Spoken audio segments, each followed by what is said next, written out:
Replacing the seals on your rig, first you got to determine which seals do you need. They come in different sizes, 1 inch, 7/8, and even 1 1/4. And then you want to know what tools you're going to require. Simple Phillips screwdriver or screw gun and a good razor blade to cut the sealing out.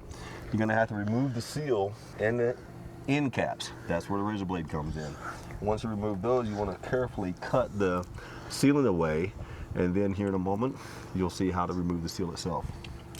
So the first thing you want to do is you want to find your end point. Each cap's going to have anywhere from 3 to 4 screws in it. And you're just simply going to remove those screws. Screws themselves out. Make sure that there's not any rust on them, because if there's rust on those screws, that means water intrusion. And double check that you removed all the screws. And once that's done, go ahead and remove the sealant. Cut the sealant, the end cap, carefully. One, you don't want to scar your rig, but you also don't want to leave any cracks for water intrusion. And of course we're going to go back and replace the seal. Now the seal itself, it's going to pull right out. Obviously mine was broken. I did a temporary repair a while back with some RTV. Pull your seal all the way out, and right here at my end cap, it actually goes up underneath a different type seal that I'm not replacing on the front cap. So what I'm going to do is gently pull that out. Don't bust your tail. And it was in about a 1/2 inch. Now when I put the new one in, I noticed there's a screw right here that should have been holding this tab down. It wasn't from the factory. I'll fix that when I put it back together.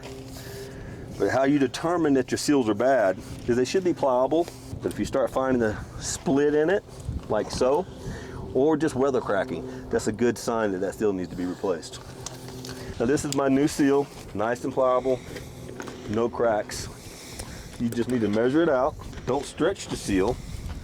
Make sure you have enough. Pay attention, each seal is going to have a wedge on either side that gets plugged into the rail. But before you do that, take a look at all the screws that are holding the seal rail in. And if any of them are backing out, or you have any dirt or water, make sure you clean that up and tighten those screws.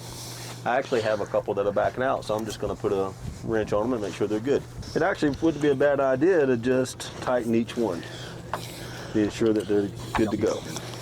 You grab your new seal, give yourself about 1 inch, or whatever you think is good enough. Overlap so that you can trim it when you put your screw and your caps back on. You don't want to stretch the seal, you want to leave room for expansion and contraction, depending on the weather. So I'm going to go down, start at my track,